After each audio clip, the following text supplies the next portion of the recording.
Hi guys. During COVID, when the money printer was in full swing and everyone with assets seemed to become instant millionaires, the price of houses and especially batches by the sea shot up to nosebleed levels. So many people paid hundreds of thousands of dollars more than the properties were actually worth. The real estate auctions at the time turned into these wild, frantic battles where you could see the FOMO in people's eyes. And it was like they were on some sort of Class A greed drug. Unfortunately, for those who were most affected by the greed drug, the come down is starting to kick in. And by the looks of things, this come down is going to get a lot harsher. Prices are starting to crash right back down to reality, guys. And many of those naive buyers who bought in 2020 and 2021 are going to be hurting right now and full of regret. If they want to sell now, there is basically no chance that they will get anywhere near what they paid. And if they are trying to sell, every day that passes sees their house or batch price drop. Now just look at how many listings there are in some of the main holiday home areas. There is Cooper's Beach right up north. There are 144 listings in such a tiny little area. And prices exploded here during COVID. You've got Matarangi in the Coromandel. You've got 169 listings. And there's only 150 of these listings showing on this map. And this is a really tiny area. Then there's Whitianga in the Coromandel. Just on that map, there are 248 properties listed for sale with only 150 actually showing. So just imagine if all 248 green dots were showing. Then we've got Tairua and Pauanui also in the Coromandel. There's 152 listings on this map with only 150 showing. And these are not big areas. Then you got Omokaroa and the Bay of Plenty, a massive 204 listings with only 150 showing. That is a lot of properties for sale in that little peninsula. Then we've got Taupo. 385 listings with just 150 showing. This is not normal, guys. Imagine trying to sell in Taupo right now and not dropping your price. You've got no chance. Then you got Paraparaumu and Waikanai. 311 listings with only 150 showing on this map. So there's more than double what's showing on this map.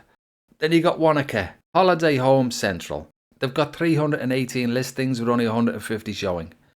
So I think it's clear as day, guys, that anyone who was suckered into paying insane COVID prices are now in real trouble if they have to sell.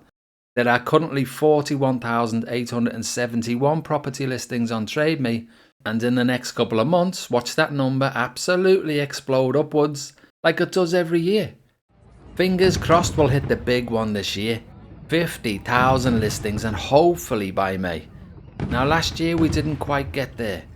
We got to 49,800 listings. So fingers crossed for this year. And if the number of listings do hit 50,000, then expect those maps to have many more listings on them. Right now will be just the tip of the iceberg. Historically, election years have been very bad for the real estate market due to uncertainty. And this year has got shed loads of uncertainty. There is a good chance the interest rates will start going up again this year. And Labour's capital gain tax proposal will absolutely destroy investor sentiment. For many years now, the only reason so many parasites have got into the property investment game was for tax-free capital gains. Although none of them seem to admit that to the IRD. And that's because if they did, they would have to pay tax on their capital gains. But with the current still stupidly high house prices, coupled with additional costs like council rates and insurance, investing in property just no longer stacks up anymore. So this year is looking like it could be a very difficult time for the Ponzi, which is a great thing for the country as a whole. Now to give you just a taste of what's happening out there, here are a couple of beachfront sales in Whitianga. This one sold on the 4th of November last year for $1.15 million. The July 2023 CV was a very stupid $1.81 million. Now that gives you some idea of what people were paying in this area for properties like this during the COVID madness. And look at that, the 2017 CV was $1.22 million. So this beachfront property has recently sold for less than the 2017 CV. And this one here sold in November for $1.3 million. Now it has a stupid COVID CV of $1.9 million. Imagine the people who got suckered in and paid them prices. Imagine how bad they're feeling now. The CV for this property in 2017 was $1.28 million. So it's just sold a couple months ago for a tiny bit more than that. So if you haven't noticed, guys, which many sellers still haven't got onto yet, the COVID bubble has burst. And it's now a race for the exits for these type of properties. And without almost interest-free RBNZ printed money, the Ponzi does not have a leg to stand on. And all I can say is congratulations to whoever sold these two properties, because it looks like you got out of the game just in time.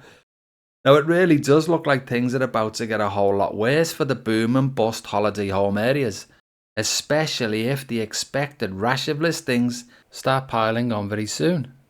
So hold on tight, grab your popcorn and let the investor Hunger Games begin. FOMO is no longer missing out on buying, it's missing out on selling. And thanks for watching, guys. Please like and subscribe, and I will see you on the next one. Cheers for that.